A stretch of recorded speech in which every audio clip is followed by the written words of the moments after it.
This podcast is proud to be part of the talkSPORT Fan Network. talkSPORT. Powered by fans. Cross Woodcock, and a superb goal from Barrett. Oh, the keeper saves it, and there's McGregor. There's a goal! Oh, McGregor! Robertson, the first time we've seen them attack them, and there's Francis! Well, that's what I wanted to see Robertson do. Getting his shot in, and a goal! Robertson!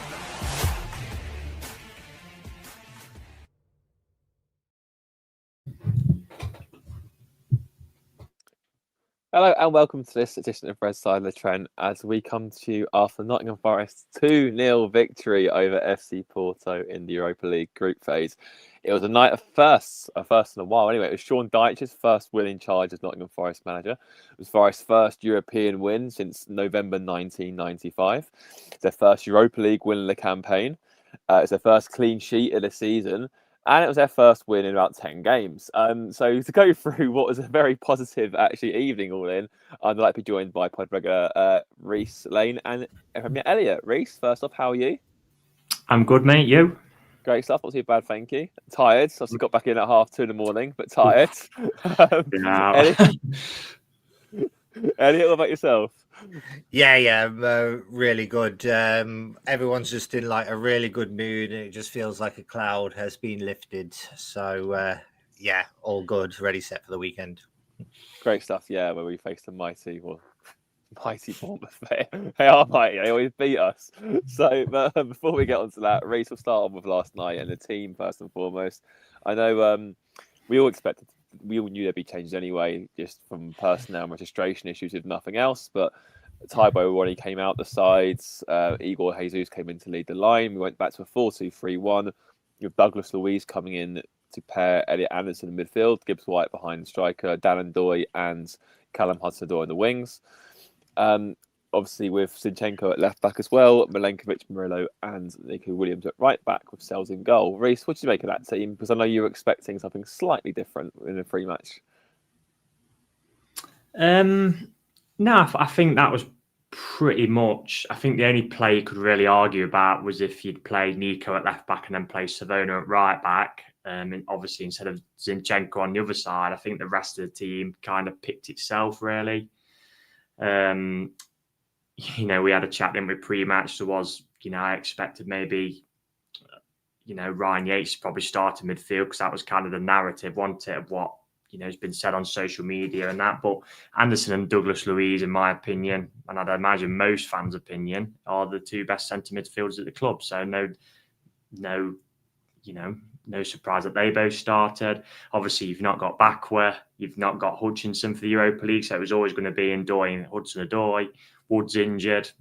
So, Jesus has done well in this competition so far. So it was a team I expected. And it was very much back to the Forest, what we knew last season, back to basics, defence, build from the back, defensive solidity, the first primary objective. And then obviously try and cause issues on the attack, which we did.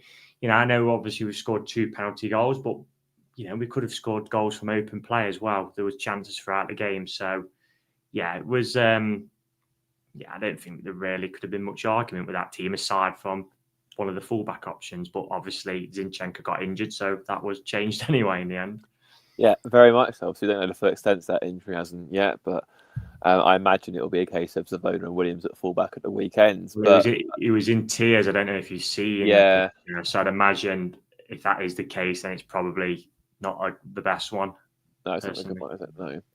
But obviously we'll have to find out the full extent of that, and then obviously might be another change to the Europa League team if we can even do that. I don't even know if you can do that, but we'll see. But Elliot, obviously Forest started off quite well, quite compact. It kind of felt like putting on like an old pair of slippers, if you like. It's sort of comfortable. It sort of felt very... you could have been watching any game last season to a point. I think it would have felt like that at times against Forest, against a side that coming to town with a bit of fanfare.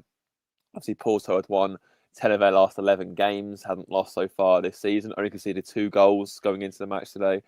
But Forest started very brightly and didn't take much long before they started, knocking on the door, really. Obviously, Hudson-Odoi forced opportunity. A good save out of Diogo Costa.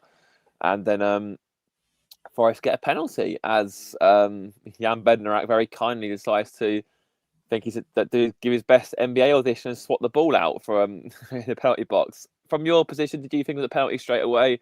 Or did you think that, okay, he's played the advantage, Jesus had a shot and it's blocked and that's the chance over? What did you think? Igor Jesus was blocking me, so I didn't really see much of it. So I was just in the hands of the referee there. So I couldn't tell if it was a penalty from where I was, but when I obviously saw it back on YouTube when I got home, and yeah, I was constantly texting my friend Molly, going, "Why was it a penalty?" etc. So and that I was basically doing that throughout the game. So yeah, I couldn't really see it. So I was just in the hands of the referee. But looking back at it, I did feel like it was a very good spot. Do you mind if I talk a little bit about the team as well? Yeah, of course. Yeah. It was a great team. Don't get me wrong, but I actually thought we'd have the team that played against Betis, because like the midfield was so good. And I don't really know much about Porto apart from playing them on FIFA, but I thought we'd try and dominate the midfield. But Reiss was right. Douglas Luiz and Elliot Anderson, they were playing both the 6 and the 8, which I absolutely love. I don't like this 6 and 8 lark. They were both playing it together. So I was extremely happy with the performance yesterday. It was very promising. There's a lot to build on from that. But yeah, obviously the referee was very quick to sort of spot the penalty and gave it straight away. Were you confident Gibbs White would score it? I mean, obviously, given his run of form hasn't been the best, as we all know by his standards at Forest, but he seemed pretty eager to take it and dispatched it pretty well.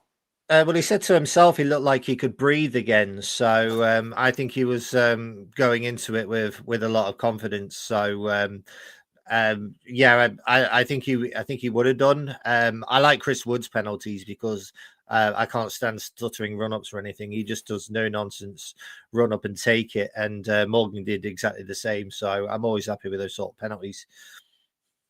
Yeah, great stuff. No, fantastic to see him back on the score sheet, and obviously his first European goal. Forest giving Forest a valuable lead. To be fair, Reiss, I mean, apart from one speculative effort from 35 yards, Porto didn't really offer a lot in the first half. Forest basically kept them at arm's length, which I thought, again, testament to how the side was set up from the defensive aspects. Milenkovic, Morello, especially, you noticed the team were a few yards deeper than they were under Ange, and it showed. They made defending look very, very easy yesterday. Do you expect more from Porto? Or do you think Forest actually just nullified them very well and we're sort of doing us a bit of a disservice? They knocked it round all right at times. I think their plan was to try and get Samu down that our right channel, so where Nico and Nicola was with the long ball, but Milenkovic pocketed that Samu. You know, I've seen reports today saying he's got £100 million release clause, and there's a raft of Premier League teams after him. I thought Milenkovic pretty much pocketed him, to be honest. I didn't think he had a kick, did he? Aside from the offside goal, which don't matter because he was offside. I didn't buy into this massive Porto narrative, to be honest. Look, they're a solid team and they're very experienced in Europe, but they're one of the powerhouses of Portuguese football. I said this on the last pod, so it's them, Benfica and Sporting Club. They're expected to win in that league most weeks, well, every week, even when they probably play Benfica and Sporting. So it's fine beating the likes of Casapia and Aruca, but I looked at obviously the 2 games in Europa League where you might say, yeah, there's a bit of a step up in quality. They beat Salzburg 1-0 away, who have, were dominant in Austria for the last 10 or so seasons. They've surrendered the title the last 2 seasons to Sturm Graz, so they're probably not the team they was. And I also looked at the only home game in the Europa League, which was against Red Star Belgrade. They beat them 2-1, who I wouldn't say are great shakes themselves. And I'm thinking to myself, oh, they've conceded to them, and like, again, I said, they've got Bednarak and Kivior at the back, who weren't the best in the Premier League. So I fancied it last night. I generally fancied it last night. I thought it'd be a tight game. I did say that on the last pod. I actually thought it would be a set piece, as I said to you in Nav. You can vouch for me beforehand. But I just thought if we played well and worked hard and was organised as we was, I actually thought we'd win the game last night, and it proved to be. So did I expect a bit more from them? Probably, yeah, because they didn't really test cells, did they? I mean, that shot, what you mentioned, was from a long way out. I wouldn't say they had many gilt-edged chances. I think their kind of tactic was to try and get Samu in behind, or because obviously they would have been working on it, the set piece issue, which has been an issue this season. As we saw last night, the goal come from a set piece. I know it was offside, but there was times when they kept playing that short ball and we just switch off that little bit of concentration. Savona several times, and Milenkovic was bollocking him every time. So, but no, I thought we had him at arm's length, to be honest. And I saw their manager's comments this morning on Twitter. I mean, I'm not sure what game he'd watched. Apparently, would not even had a shot, apparently. But no, I thought we were well worthy of the win, personally. And yeah, I thought Porto were okay, but I wasn't feared by them at all pre-match or during the game, personally. I must admit, I do think that potentially could have turned Elliott, obviously, had that goal stood. So again, obviously, typical. The only time actually I'd say we looked moment, and obviously I appreciate Reiss saying that people weren't rushing out to the short option. That happened quite a few times, but obviously, yeah, a ball comes in. I think it is Samu, isn't it, who's offside, I believe, who obviously comes back into play and sort of puts the ball back over across. I must admit, from where I sat up at Bridgeford, I thought, oh, that's definitely a goal there. And their fans underneath me went absolutely mental at that as well. Only for the VAR to sort of be our friend for once, which is, I can't remember the last time that even happened. You have to go back to the Cooper years for that to happen. But what do you make of the whole incident regarding the corner and whatever else? And did you think that, and how much impact do you think that made? Because obviously at one point it's potentially 1-1, but then obviously Forest get a bit of a second win from it because the goal doesn't stand. Okay, so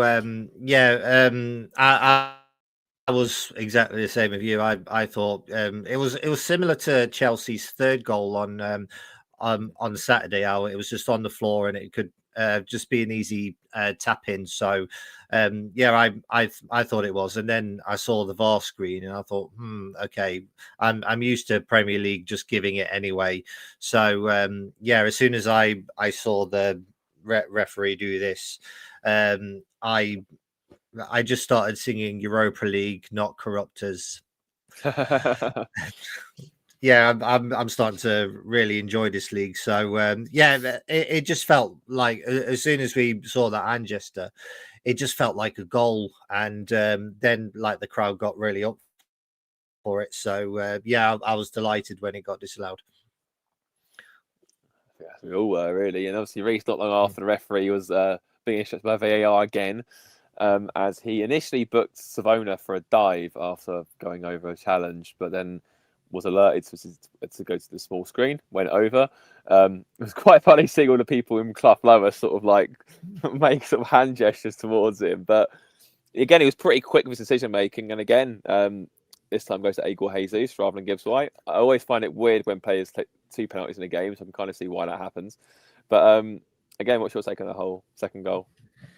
Well, the 3 decisions they got right in the end, all of them.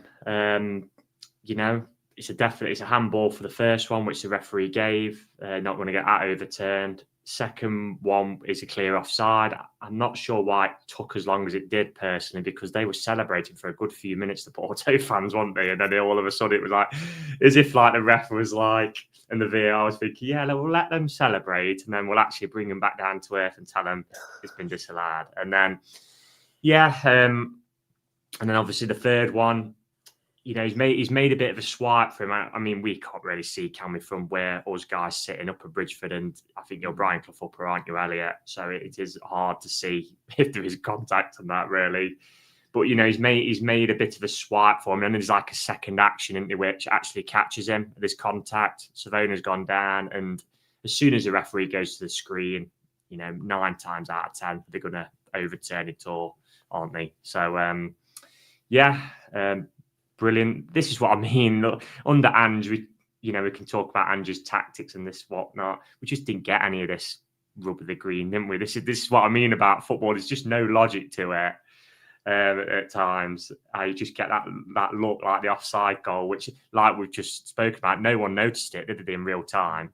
You know, if we didn't have VAR at all and that's been given, no one complains until they get home and realise someone's offside in the build-up. So, yeah, it was a little bit odd to see Gibbs White give it to Jesus. I mean, I think it was Steve Hodge on Radio Nottingham said the same. I think once you've scored one, your confidence should be high. You know, Gibbs White said it was like a team decision because he wanted to give Jesus a goal, but it's not as if Jesus not scored yet for Forest. I kind of get it if it was like maybe Callum Owendo was playing, you know what I mean? But Jesus has scored 4 goals before last night already. But yeah, great penalty, very Sean Dyche-esque. If you've seen his penalty from back in the day against Middlesbrough, straight down the middle, plenty of power. And to be honest, after that, I never really felt in danger, to be honest. I thought we saw the game out expertly. I thought they got frustrated and made petty fouls. So, yeah, it was exactly what, I'm not going to say expected, but I thought would happen last night. I thought we'd be disciplined. I thought we'd give it us all. And I thought we'd win the game. And, yeah, it was probably a typical Sean Dyche performance, wasn't it? Backed up with that clean sheet as well. So, yeah, just the most perfect night, really. We couldn't have asked for any more, could we? You know, there's been a lot of hype, a lot of build-up, as you'd expect, with the change this week, and it, you know, lived up to expectation for everybody, apart from the Porto fans. Yeah, no, it was a very special night. I must admit, it was you, wasn't it, who said that I think they had 23 previous games in England and hadn't won any of them. And I was like, okay, great. This is what I mean. Like, I know fans look at statistics at times, but you have to take into account what league these sides are playing in. Yeah. It isn't arrogance, but the Premier League is the blue chip league in the world. It is. The money, you know, people will look at it, and because Forest aren't, you know, let's say notoriously elite club like the Liverpool, Man United brackets, they'll probably think, well, they're not as good. But we finished 7th in it last season. We spent a lot of money in the summer. You know, we saw it in the, you know, the funds what Porto spend in the pre-match in the NAV. It's not nowhere near Premier League levels. So, you know, Forest should be looking at every fixture in that Europa League we've had in the group stage so far, probably aside from Betis away, and thinking, yeah, we can beat these. And even Betis away, I thought we could have beat them. We would have better tied that night. Yeah, I'm looking at the 5 games we've got left. The only one I'd say out of them 5, what I actually think we won't be favourites in, but it will be tight, will be Braga. The other 4 we will be favourites in. The 2 home games without a shadow of a doubt. I don't think Utrecht have got a point yet. Sturm Graz have lost to Celtic and lost to Midtjylland. I know they beat Rangers, but God, I think even Stenhouse-Meer could probably turn them over at the minute. So, look, people could say it's arrogant, but we have to realise with the Premier League side here, and we've got the financial wealth, we've got the squads, and, you know, we've got to go out and apply ourselves and show that worth. Absolutely. I think it was quite telling that I saw quite a few Porto fans after the game sort of similar to the tone you were taking. There was quite a few sort of getting annoyed at their own fans, sort of saying like, this was never going to be easy. Like, just because they're on a bad run, you look at the squad they've got, the players they've got. You saw it last night. Like, we'll come on to it in due course, obviously. Douglas Luiz last night. I mean, Anderson last night. Gibbs White last night. I mean, the fact that there's about 8 or 9 different man of the match picks, and you can't really argue with most of them, is like a testament to how well Forest played. Put that Porto side on paper, and you pick out players you get in our team from that. You'd be one hand, if that. Yeah, you're probably right. And that's just the reality, unfortunately. That isn't like being arrogant towards these sides. It's just because of the Premier League's wealth and might. It's just so clear of other leagues, unfortunately, in that sense for them. Definitely. No, it's true. Elliott, obviously, more important. I think once the second goal went in for me, it was more a case of obviously with 10 minutes to go. I kind of had the same sort of confidence that Forest would see it out that Reiss did. But I did kind of think we still might have been, you know, potentially alert to conceding a silly goal in true Forest fashion and making it very difficult for ourselves. But obviously that didn't happen. Just from your side of things, how important is it to get that first clean sheet of the season? Because obviously it's been like 20 games now. I think it was Man United in April Fool's Day the last time we got one. But it was a bedrock to our success last season. Obviously got first in the league. How much of a confidence boost as well do you think that will give to the back line and goalkeeper? Massive confidence, yeah. I put on Twitter the other day that the last time we didn't concede a competitive goal was the game that my mum went, and obviously that went viral again because she's such a lucky charm. But yeah, I think Milenkovic tweeted not. I think it was on his Instagram, like how important the clean sheet was. So yeah, it was a massive confidence booster.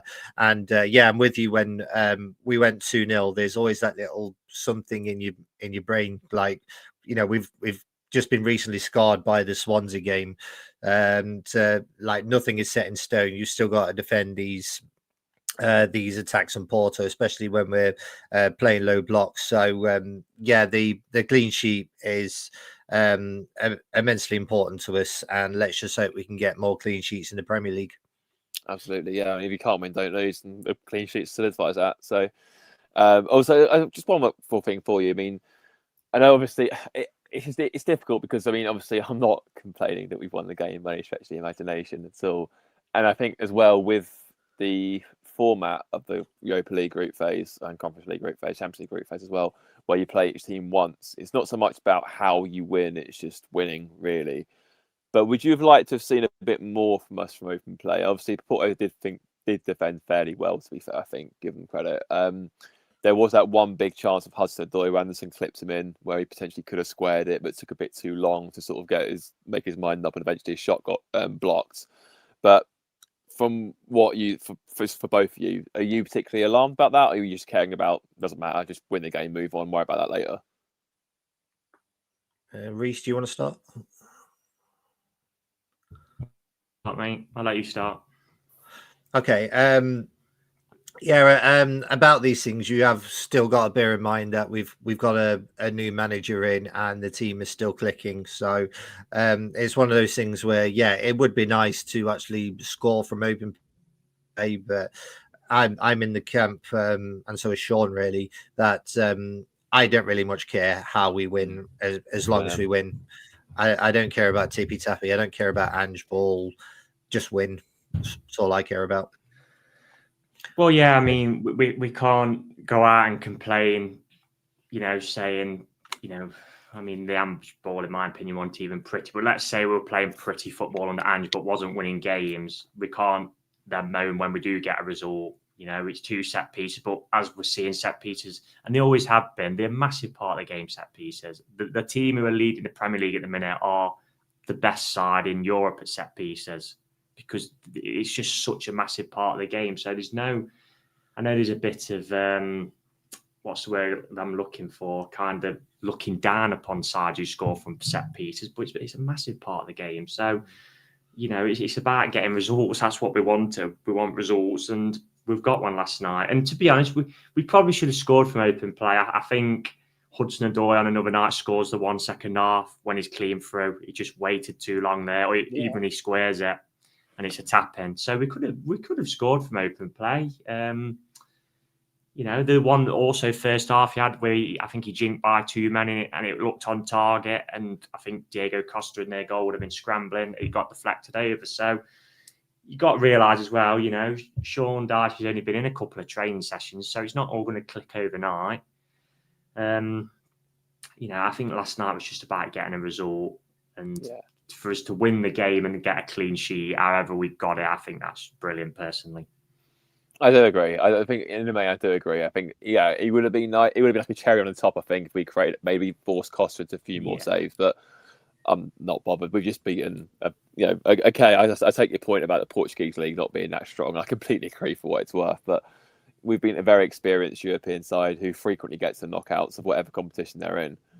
And we've made it pretty easy. Yeah, and I think it was like a cagey game at times, wasn't it? Because it's between two sides who at the start of the campaign would expect to be in the last stages of this tournament. So it was a bit tight. They would have probably took a point if you'd offered it to them.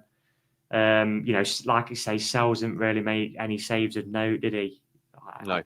It was quite a middle of the field congested game, wasn't it, at times? So yeah, for us to just get the win, that's all that matters last night. I can kind of remind you as well, I mean, it also applies to apply a bit more context to how we've started as well. I think it makes it look a lot rosier. I think, because if you think about it, if someone said to you, you'll take 4 points from Midtjylland's Betis away and Porto at home, I think all of us would have gone, yeah, to be fair, that's not a bad return. You'd have assumed we'd beaten Midtjylland's, probably lost at Betis and got a point to Porto, maybe. Obviously, in true Forest fashion, we've done it in a completely different order and lost to like the lowest one. Well, yeah, don't start saying, well, because Midtjylland are top of the Europa League now. All of a sudden, this amazing team. Well, let's see when they play against a proper team. But obviously, those were the 2 pot 1 teams. We've got taken 4 points from them. I think if you look at it from now, I completely agree with what you're saying. I think that's really good, like grounds for optimism moving forwards. I think because going into these last 5 games, if that's the best they can throw at us, and we've taken 4 points from that, disregard the Midtjylland game because we had an absolute circus clown overseeing things as we saw from the set pieces, and that wouldn't have happened with a competent manager. We could have still won the first 2 games as well. It's not like we've looked at the first 2 games and thought, well, we didn't have any chance, and then we've competed in the first game, should have won, in my opinion. I mean, even Midtjylland's, well, Midtjylland with any competent manager in charge would beat them without a doubt. Yeah, I'd put my mortgage on that personally. Yeah, but you just wouldn't get that. Even the third goal, Sells doesn't let that in normally. I'm sorry, it's just a P-roll from the edge of the box. He lets go something. It just wouldn't happen. But anyway, to move on to some of your comments very briefly, we'll start with Anna Houston, who says, still buzzing today. Forgot how good it feels to get a win. So did we. Didn't want to leave the stadium. And also, you were very lucky to see Callum Hudson-Odoi in town enjoying a celebratory smoothie. Oh, I'm glad he's being healthy at least. And what we've got here, Mark says, underrange, hope for a draw in any match. Now with Sean in, I feel we can compete for a win in every match. Let's hope that continues going into this weekend. It's got a very tricky fixture against Bournemouth. But before that, we will, and before we look at some player performances from last night as well, we will look at your slept on it thoughts. Red side of the Trent. Slept on it thoughts.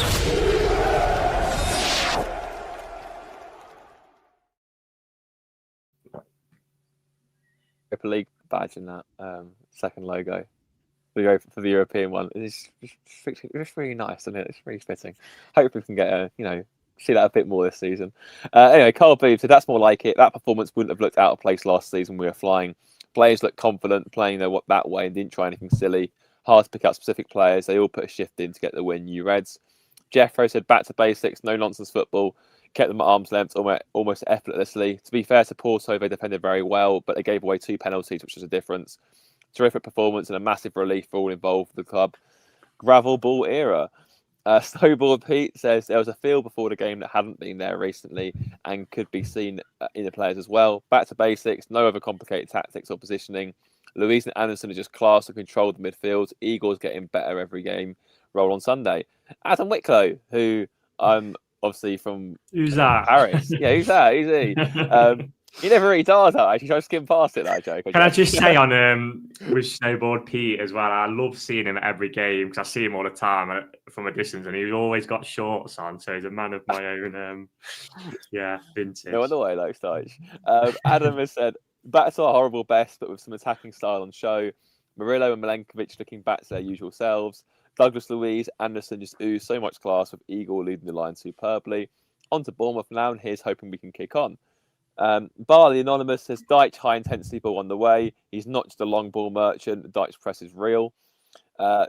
Domestic Gamer says what a game. It was like watching Nuno's Forest once again. Solid back line that will only strengthen when Olo is back fit.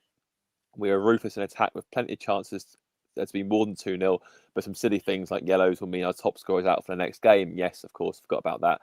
Jesus will be out of the Graz game. So I imagine, depending on Wood's severity of his injury, it'll probably be Calimundo up front for that one. It's a bit crap, isn't it, though? That 2 yellow cards and you get suspended. Extremely harsh. Games. Yeah. Extremely harsh. Yeah, I mean, obviously, NFFC Jim just said that as well. Obviously, Jesus is suspended for the next game in Europe. Wood, especially with the continental refs, they hand out cards like confetti, didn't they, at times? He was a bit inconsistent last night. With some of his yellows. I mean, obviously, he booked Ian Bone last night as well, didn't he? Well, I actually, compared to the referee in the Midtjylland game, the guy he was the best ref I'd ever seen. But I actually thought he was pretty decent personally. Yeah, he was decent last night. I found that his cards handing out was a little bit agreed. But I thought he was authoritative. But the only thing that annoyed me, and sorry to disrupt the slept on it thoughts, was that right at the end of the first half, they had a free kick. They tried to roll the ball forward 3 times. And why didn't he just blow up for half time? Oh, he basically did, didn't he? Up. Yeah, he literally just blow up. I think he's trying to make a point, wasn't he? It was like, you're like, why don't you just help anyway. yourself? It's just stupid stuff like that, honestly. It was quite funny seeing the sort of the Porto bench fume at that, because they were all like up in arms. It was like, well, it's your own fault. If you hadn't pushed the ball 5 yards forward, you'd take a free kick. So. Their player walked back and then spun the ball forward. I was like, for God's sake, honestly. Well, at least you told him to go back, and then he just It reminded me of United away last season when Onana tried to do it in injury time. I remember the referee was like, just back. And eventually, by that point, his high shape shifts back, and I think he kicked out of play anyway. So it didn't even matter. Ben said, very special evening, Trent side. The lads playing with a smile on their faces and a brilliant atmosphere. Back to basics, defending, great to see. That's what we got for the bingo card now. Everyone said that. Can't pick a man in the match. Everyone was great. Best the centre backs and Gibbs White have played in ages. Makes a 3-hour drive back to uni till 2 a.m. feel like nothing. Well, I can relate to you there. Absolutely. Sebastian Valentine said, solid, worked hard and got the rewards. Would have liked to have seen a goal from open play, but it's still a fantastic start. Lenny and Murillo, fantastic. 2 Rolls Royce in the engine room. Gibbs White dipping in and out, and Jesus in the line superbly, I thought. Really good base to build on that. And last but by no means least, from Johnny Ancliffe, was just like watching Forest of last season. We have our Forest back. It's quite nice hearing that ring around the stadium as well at point. Sort of, again, I wonder what a certain Australian manager was thinking when he saw that.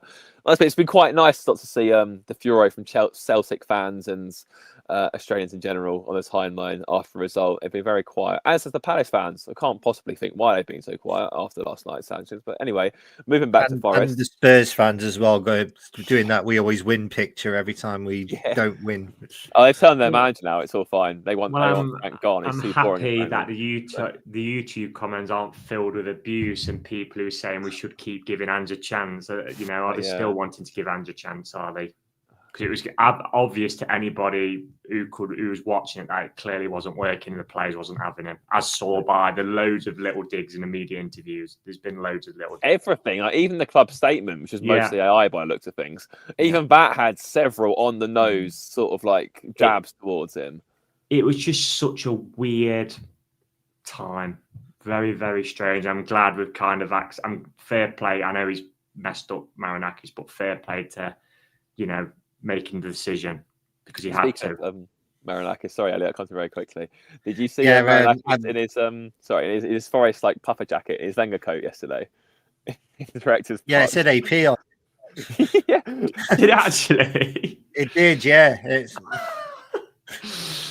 I didn't realise it said AP on. I saw he had a puffer jacket. But him and Nicholas Randall both in like Forest coats. Like, yes, their stills were amazing, honestly. And I thought it was straight out of remember Tom Newton's wardrobe, that one. Elliot, sorry, go on. Yeah, I text my friend Molly saying, "Is Marinakis wearing a coat and like a Forest coat?" And obviously she said, "Yeah," but it was just weird to me. But I said to you two in the pub regarding Ange, at least Marinakis has owned up to his mistakes. But basically, it was a managerial points deduction. Yeah, you can elaborate more, Christian. I know one day you're going to do an absolute rant about Ange, but I never want to see anything like that again. Yeah, as opposed to regular people who aren't regular pod listeners, during the 23-24 season, I frequently referred to Matt Turner as a walking points deduction, which he was, being the worst goalkeeper in our history. And Ange was exactly the same from a managerial standpoint. What a dream team that would be. But anyway. But I usually because you're quite close to me in the ground, so like I can see from where you are, and you looked absolutely fuming at that third goal. But like yesterday, you were just nice and calm. It's nice. It's much better when you can enjoy Forest winning games of football. That's what, good for the blood pressure. But going back to last night. If we have a look, I've got a few player performances for you. Again, as I spoke about earlier, it was very, very difficult to pick one man in the match. I think, generally speaking, we probably are leaning towards one, and I'll give you that one first off the bat, Reiss. Douglas Luiz, who I thought was absolutely phenomenal last night. That's the player that we all thought we signed or wanted to sign. Different class last night. Yeah, I thought he was brilliant, mate. Calm, composed on the ball, foot on the ball, kept it simple, intense when he needed to be. And like Danny Tring said in our group chat, some of the times it looked like he had a cigarette on and he was playing, because you can just see that sometimes in football, sometimes you can just see the quality levels. Sport is about levels, and sometimes you can just see when that, just got that bit extra. And I thought he was brilliant last night, and he got the man of the match on Twitter, didn't he? And for this is someone who's missed a lot of pre-season, not played much football. I just hope we can keep him fit, because if him and Anderson stay fit, like Elliott said earlier, they can do that 6 and 8 role together. I saw it last night. And it's easy. We've all, we've played football. One of you drops in, one of you drops away. And it's that simple. Louise was becoming a 6. Anderson stays as a centre mid. Anderson goes into that 6th position. Louise is in the centre mid. It's not rocket science. Good players know what to do. And I think them two as a pairing is, fabulous. And we've also got 3 other centre mids as well who can all contribute. So but I really hope he can stay fit. Him, Louise. Deservingly man of the match. I thought everyone put in a shift, no doubt about that, but he was my pick, and long may it continue. I agree. I think if I was to pick one, there's a lot to choose from. It's nice when there's a lot to choose from. Poor Nico Williams. Over the last month, you'd probably say Williams has probably playing a month just by default, really, because. Yeah. But at least now it's much better when it's same as last season when we had like 9 contenders of player of the season, for example, as opposed to just one person running away with it. It's nice because obviously if you're saying more people, it means the team's playing well. So that was very good. Elliot, I'm going to give you Callum Hudson-Odoi, who I thought gave Alberto Costa, the Porto right back, an absolute torrid time last night. He looked very much back to some of the highs we saw from him last season. He looks brave on the ball, comfortable on the ball, happy to run at his man, was cutting inside at times, hasn't been doing that at all on the range. In fact, both the wingers look very good, but we'll focus on Hudson-Odoi for now for you. Yeah, I was going to talk about Callum Hudson-Odoi. Then you just said everything I was about to say. So. Sorry.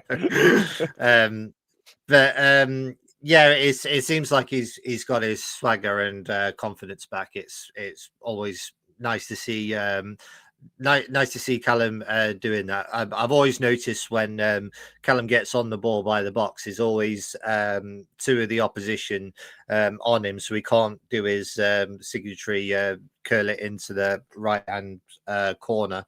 So I thought he was excellent.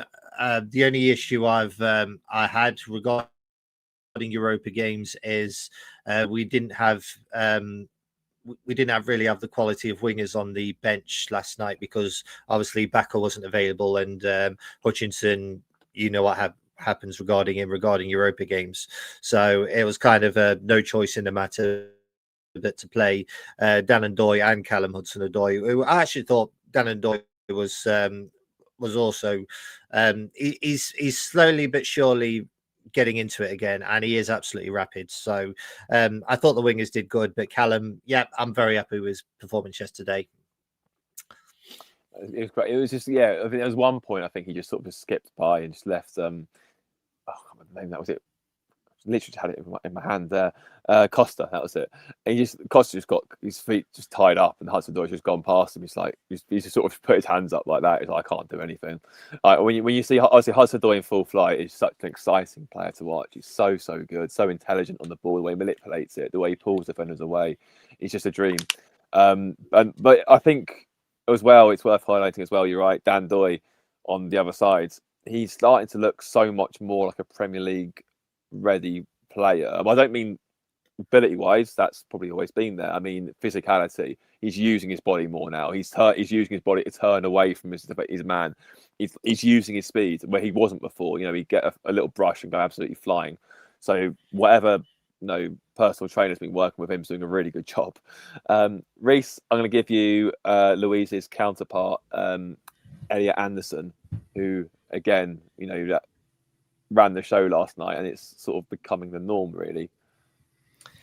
Yeah, I mean, what can you say about him, Elliott Anderson? I mean, you're talking, if Anderson, if he plays well this season and then is the starting man for England at the World Cup next to Declan Rice and has a good World Cup, Forest are talking 100 million for him because that's the going rate. That's what Reiss went for. That's what Caicedo went for. That's what Enzo Fernandez went for. Even Verts, and there'll be Verts. I know he obviously had 10, but because all the elite clubs will want him, and that's where the money comes into it. But it's just everything you want in a centre midfield. Anderson.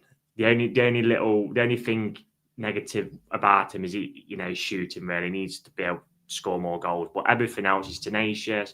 Loves a tackle. He just glides on the pitch. I just watch him and it's just his feet is such quick feet, and he can shift the ball one way or another so quickly. And at times, like I watch, he gets himself into tight situation. You're thinking, because we're prone to all these years of watching the Championship with Forest, he gets himself in like tight situations, and he just gets out of it because he's just like jinking in and out, and he's just so quick with the ball at his feet, and he's physical as well. You have to be as a centre mid in the Premier League. So, yeah, I mean, he's just a brilliant player, isn't he? I think he plays well. There's games where he's not played to what he can be, but he plays pretty well every game, doesn't he, really, Anderson? I mean, he's at least a 6 out of 10, which is, with what we've seen under Ange, people might think, well, that's not the best, but it is under Ange because the players were getting 4s and that one lower. So, yeah, he's just a tremendous footballer. Just what more can you say about him, really? Yeah, I think it's going to be a case of enjoying when we last sort of thing, because you're right. Like any elite teams looking at him and thinking that's my midfield for 10 years. And that's why he'll cost what he'll cost in the summer. I hope he carries it on as well for us, because obviously I want us to be successful, but for England as well, because if England get that midfield ticking in the summer of Reiss, Anderson, probably going to be Bellingham, I think, by then. Yes. Yeah. Good. Very exciting. Elliot, I'm going to give you Igor Jesus, who, again, led the line brilliantly. I think some of his he's off the ball work rate as well, fantastic. Distribution, fantastic. But I won't say too much this time. I'll let you sort of take it away from him. He's another one that is adapting to English football, and since Murillo came in, he's adapting very, very well compared to all our other Brazilians. So I think we have now got a natural replacement for Chris Wood when Chris Wood's out injured, or it's the case that we're playing so many matches and we've Chris Wood's minutes do have to be managed. There's no doubt about that. So I'm extremely happy with Igor Jesus and his recent performances. I would like to see more of him, but I would also like to see Callum Owendo as well, and how he adapts this league, because I don't believe he's been given a decent opportunity at the moment. Like, I thought he played really well against Crystal Palace, and it was a bit harsh for him to his goal be disallowed at Swansea. So in a nutshell, I think we have got a decent replacement for him for Chris Woods. I'm very much looking forward to seeing more of him, and I'm also happy he took the penalty as well, because it looks like he's got a little one on the waist, because obviously he put the ball underneath his shirt with the thumbs there. So I'm very happy with him. Nice, he oozes class, I think, Jesus as well. Like, very, very tidy in what he does, how he operates. I mean, the yellow card he got was very harsh, I thought, but just very, very smooth operator up top. Dyche was raving about him after the game. So full of praise for him. That's always good. It's always handy. Right, we'll do 2 more, because obviously it was quite a good performance all around. It's very difficult to pick one. Reiss, I'm going to give you actually Morgan Gibbs White for look much more, maybe not quite a top gear yet, but much definitely on the right track of getting back to his best, I think. Yeah, because he kept things simple, mate. There was one flick he did last night. Tried one flick. What happened? He gave it away. He kept things simple. We said this earlier, and there's going to be one for the bigger card. it was just back to basics. Do the simple things right. And, you know, we're struggling. You can't really, when your team's lacking in confidence and you're struggling for form, you can't be doing these stupid little flicks and that. Just keep it simple, do the basics right, and then we'll build from there. And that's what that performance was last night. I thought Gibbs White did that, aside from that one moment, as I mentioned. The penalty was excellent. You know, I'm exactly on the same page as Elliott. I hate the stuttered run-ups. You know, he ran up to him, put it in the bottom left corner. No keeper saving that, sent the keeper the wrong way. So, yeah, it was good to see him put in a performance because, he's not been good enough, but nobody has. So it was good to see, and why we're raving about the players, because players have not been good enough recently. So, hopefully we can carry on, because it is only one game after all. One swallow don't make a summer. So we've got to put a run of results together now, because, Bournemouth's going to be vastly tough, because they're a very good side, Bournemouth, doing really well at the minute. Plus, God, even if they wasn't, they're just our bogey side, aren't they? But you look at the 3 games after that, which I think takes us up to the break pretty much, doesn't it? We've got to be winning them 3 games, in my opinion, or at least the 2 home games in the league, 4 points as a minimum, and then beating Graz away. So we need to put a run of results together now, and hopefully yesterday was the start of one, and seeing players get back to what they can do. And Gibbs White's one of them, without a doubt. Yeah, for sure. Yeah, no, it was very pleasing to sort of see him. There was a sort of a moment as well. I thought he sort of really took it in after he scored. He sort of had an extra he sort of glanced at the fans for a little bit longer than as normal. And it was it was great. It was obviously getting his chant, it was adulation sort of thing. It was just like, right. Yeah, well, the brief, like Elliott mentioned earlier, the brief comment, said it all, didn't it? This is what I've said for weeks, and then we've had so many games under Ange cramped together, and then he's just trying to hammer down information on them as well, which is a complete change of style. It's too much. It's too much. It's clearly fried their brains, hasn't it? And they just don't know whether they're Arthur or Martha. And we go back to basics, go back to what we know we're good at.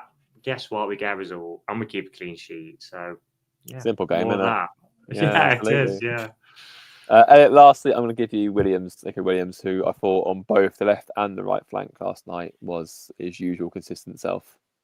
Yep, typical Nico Williams performance. Gave his all. I don't think anyone is going to take his spot if we get any more fullbacks in January, which I think we should, due to us being quite lightweight there. So Nico, there's only so much we can say about him. He was superb again, like always, and I agree with you that like via default he's been player of the month so far. Yeah, it's funny, isn't it? It's sort of like, okay, cool, because everyone else is just be so high the level. But yeah, no, very, very good. Also, I can't really say much about it, but he was superb, as per usual. Yeah. What I will say as well is I thought that Savona was decent when he came on as well. Not saying he set the world on fire. I just thought he was decent. I thought that a lot of our fans are very quick to write him off for being exposed in a Ange system, which I think is a little bit unfair. He looked solid yesterday. If it's Savona and Williams for Bournemouth, it's not the end of the world by any means. I think it would be good for Savona if that is the case, playing that side with Milenkovic, because there was a few times early doors he switched off concentration-wise, and Milenkovic was bollocking him for it. So he just needs to stay switched on. Because I thought he was really shaky at first, but then I thought he grew into it and he got probably a bit more confidence. So if he gets a run of games with Milenkovic kind of under his wing that side, then hopefully we'll, start to see what the money we paid for, and a player who played for Juventus. Definitely. No, yeah, it sort of certainly goes well. Looking ahead now very briefly to Bournemouth, obviously we have got a preview with Craig from Up the Cherries in All Departments podcast, also part of the talkSPORT fan network. You'll have that on Saturday morning, I believe, or Saturday afternoon, one or two. Just very quickly, Reiss, how are you feeling going into the game on Sunday? Have you got a bit of a renewed sense of confidence going into it, or is it still a case of we're playing Walsall 2.0 and it's going to be tough? You've got some belief because of last night. you've seen a performance what has shown a Forest side what was more like from last season, where we're pretty compact and we're hard to beat and we're intense and everyone's giving their all. It's going to be very tough Sunday, mate, because as well we played an intense game last night. We've also got to travel down there. Bournemouth are a good side, got a very good manager, and obviously, like you said, we just can't beat them. It's I think at 14-15, wasn't it, when we last beat them down there? Sombalonga and Matty Fright at the back stick in that lovely all white and red kit. So yeah, if someone said take a point, Col, as the phrase goes, I think we'd take a point, Col, wouldn't we, if you offered it us now? But look, we've just got to go there and be compact. Probably going to have to play more on the counter. If we do get a point, I think that'll be a good result, mate. Personally, obviously, if we could nick it, then God, spill the statue for Mr. Dyche if we could nick it. But look, if we can go there and get, I think, a result of any kind, I think that would be a good result, and it would set us up for 3 games then, in my opinion, where definitely the Leeds and the Graz game will be favourites in. I mean, Man United, you just don't know what they're going to turn up like, don't you? But it's very hit and miss, isn't it? But if we play against United and we're more intense than them, we'll beat them. If we run more than them and put it about more, then we'll beat Man United. That is the way to beat Man United. But we'll have to see. But yeah, if we can get any result, mate, on Sunday, I'd take it personally. Absolutely. Elliot, what about yourself? All right. So with Bournemouth as well, I've got a quick mini fact about the city of Bournemouth, and that is the St Michael's Cathedral in Bournemouth is called St Michael's, but it's now actually called St Mike's because they wanted to be more down with the kids. But Bournemouth last season, when we lost 5-0, Morgan Gibbs-White did admit that they did take their foot off the gas in that game. So it always bugs me with Bournemouth that people think they're easy just because of their size of their stadium, and then they just turn them. They just turn teams over and punish them. If we go into this game thinking that it's going to be as easy as that, then we are going to get punished. Bournemouth are really, really good at that. And this is one of those rare teams in the Premier League that we haven't actually beaten yet since promotion. That is also included with Luton and Sunderland, but obviously we played Bournemouth more. So this is one of those where I really, really want us to take this very, very seriously indeed, because I just really want to beat those little kids. I really do. Like, yeah. I'm just sick of them being lauded over us. We were once linked with Dominic Solanke once, and all I saw in the comments on Twitter was Bournemouth fans going, "Why would he downgrade?" And yeah, team third of our size is saying that. So this is probably going to get clipped by their fans, but yeah, if we can beat them, Sean Dyche will be revered. We need to pay him back for the Harry Arter. There's a lot of things we need to pay him back for, let alone Harry Arter. Saying that he was from Fulham, wasn't Arter, but I'm just thinking he was from Bournemouth. At least he gave us Steve Cook, didn't he? Yeah, Steve Cook. Yeah, that was nice of him. Yeah. He deserves, to beat us most times. It's just, I think the one that got me the most, even last season, I think, I was saying this to Craig from the Bournemouth podcast, when 1-0 up and then had that game been 2-3 games further down the season, I'm certain Toffolo doesn't make that Shanks clearance. He's not as rusty, he's not as pain. But also going on to that list, Elliot, you just mentioned, fingers crossed we never play Luton as a Premier League club ever again, because that would mean they never ever come back to this point, and nobody wants that. So yeah, before we sign off, Elliot, do you have a fact for us? Well, I've got a mini true story, so I was going to offer you both either a fact or a silly true story, but just another quick thing as well. There's a really decent band out called The Last Dinner Party, and their new album From the Pyre is absolutely brilliant. So if anybody wants to be cool and down with the kids, I'd thoroughly recommend checking that album out, because I listened to it live last week in Nottingham, and it was absolutely So yeah, my silly true story comes from the Guardian this week, and it's about a coven of white witches. So in Milton Keynes, coven of white witches this week won its battle with the council to use derelict land for its ceremonies. High priest Martin Prop told the Guardian rituals included lighting of fire with spiritual significance and also enabling witches to cook jacket potatoes. Witches eat jacket potatoes. You heard it here first. My fact as well is that Bournemouth actually aren't based in Bournemouth. They actually play in Boscombe. Oh, is it? Yeah. Okay. And they actually used to be called Boscombe Athletic, I believe, back in the day. Tune in every week, folks. So Reiss does the football facts, and I just do all the. And if you haven't been to Bournemouth and this is your first time, go and do it. Just tick it off and then never return. I've been 3 times now, and every time I'm like, well, I'm bothering because it's just. I haven't actually. I must admit, I've only been there once, and it wasn't for Forest. It was one of my uni housemates who've actually had in the pod before with the Exeter preview. Jamie Sports Exeter. So we went with him to a League One game there.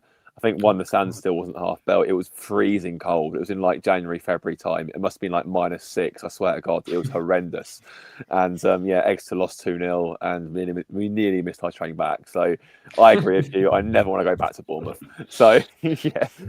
But anyway, for those who are listening, tuned in, thanks again for all your comments and steps on it thoughts. Thanks everyone for taking the time out of your day to watch us. Obviously, if you want to do the fun things on YouTube, so if you can like and subscribe, and all the information is down there as accordingly. And yeah, we will have there'll be a Bournemouth preview out tomorrow with obviously it's going to name this Up the Cherries and All Apartments podcast with Craig, and then we will have our usual review probably Sunday night or Monday at the latest to discuss the Liverpool Walsall ing that we get. But we will soon see. You never know. We've won a Europa League game. We've got a clean sheet. Sean Dyche feel good factors here. Maybe we steamroll them 4-0. Who knows? But we'll be here for it regardless. Enjoy your weekends. Enjoy your Friday night and Saturday. And yeah, come on you Reds. Come on you winning in Europe Reds, may I add. How exciting is that to say? Take care, everyone.